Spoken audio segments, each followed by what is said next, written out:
I am Chandrakant Bhange, Assistant Professor of AISSMS IOIT.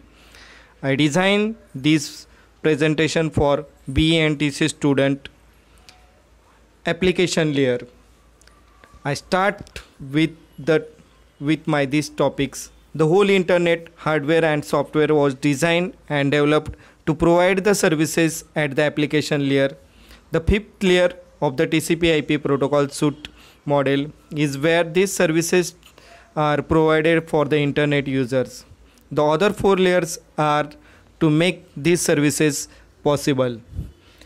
Introductions of the application layer. The application layer provide the services to the user. Communications is provided using a logical connections, which means that the two application layers assume that there is an imaginary direct connections through which they can send and receive the messages. See in the diagram. Two applications layer are communicate with each other. Alice and Bobs are communicate with each others. The application layer are connected by using the various types of the devices like the routers, switches, LAN, WAN, routers. See in the diagrams. The diagram shows that the two applications layer are communicating with each others. The application layer is the communications at the application layer is a logical communications, not a physical. Alice and Bobs assumes that there is a two-way logical channel between them through which they can send and receive messages. The actual communications, however, take place through the several devices like R2, R4, R5, R7. So whichever devices are shown in the diagram.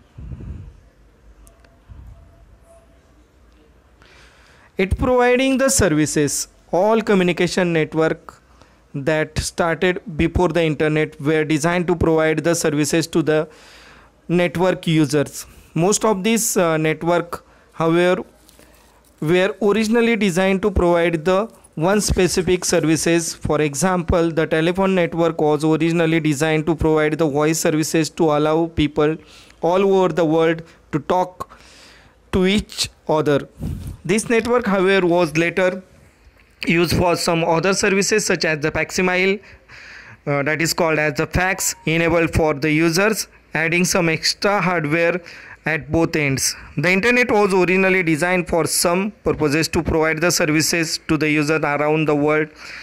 The layer architectures of the TCP/IP protocol suite, however, makes the internet more flexible than the other communications network such as the postal or telephone network. Each layer in the protocol suite was designed made up of one or more protocols, but new protocols can be added to some protocols can be removed or replaced by the internet authorities. However, if a protocol is added to each layer, it should be designed in such a way that it uses the services provided by one of the protocols at the lower layers.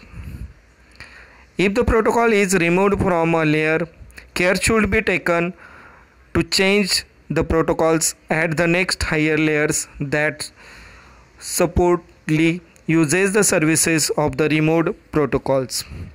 So we can add the protocol every times. So new applications, new protocols can be continuously added. The application layer, however, is somewhat different from the other layers in that it is a higher layers in the protocol suite model, TCP/IP protocol suite model. The protocol in this layer do not provide the services to other protocols in the suite. They only receive the services from the protocols in the transport layer. This means that the protocol can be removed from this layer easily. New protocols can also added to this layer as long as the new protocols can use the services provided by one of the transport layer protocols. Since the application layer is the only layer that provides the services to the internet users, the flexibility of the application layer it allows the new application protocols to be easily added to the internet, which has been occurring during the lifetime of the internet. When the internet was created, only a few application protocols were available to the users. Today we cannot give the number of these protocols because the new ones are being added constantly. There are the standard and non-standard protocols are there to provide the smooth operations of the internet. The protocols used in the first four layers of TCP/IP protocol need to be standardized and documented. The normally becomes the part of the package that is including in operating systems such as the Windows or the Unix. To be flexible, however, the application layer protocols can be both a standard and non-standard. Standard application layer protocols are the several application layer protocols that have been standardized and documented by the Internet Authority, and we are using them in our daily interactions with the internet. Each standard protocols is the part of the computer programs that the internet with the users and the transport layer to provide the specific services to the users. We will application layer paradigms. Up till now we had seen the some standard and non-standard application layer protocols.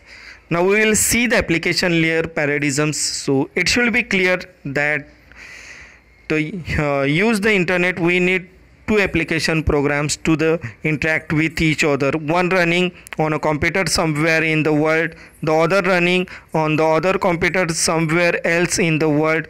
Two programs need to send the messages to each other through the internet infrastructure. However, we have not discussed what the relationship should between these programs. Should both the application programs be able to request the services and provide the services, or should the application program just to do or the others? Two programs have been developed during the lifetime of the internet to answer these questions: the client server paradigms and peer-to-peer paradigm. See in the diagram some examples of the client server paradigms.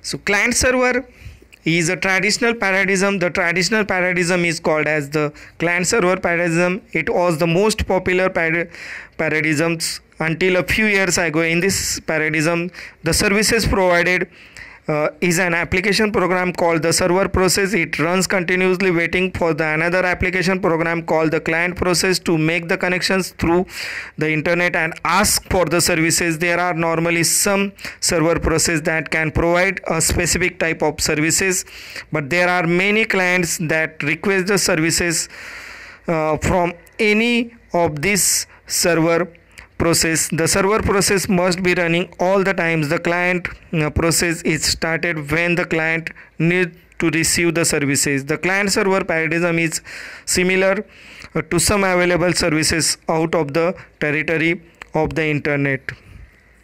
For example, a telephone directory centers at any area can be thought of a server. A subscriber that calls and asks for a specific telephone number can be through of as a client. The directory center must be ready and available all the times. The subscriber can call the center for the short period of when the services is needed. See in the diagram some examples of the client server communication, in which there are three client communications with the server to receive the services provided by the server. One problem with the paradigms is that the connections at the communication load is on should be the server, which means that the server should be a powerful computer. Even a powerful computer may become overwhelmed if a large number of clients try to connect to the server at the same time. Another problem is that there should be a service provider willing to accept the cost and create the powerful server for the specific services, which means that the services always return some type of the income for the server. In order to encourage this type of the such arrangement are the WW, that is the World Wide Web, HTTP, that is the Hypertext Transfer Protocol, FTP, File Transfer Protocol, SSH, Secure Shell, emails, and so on.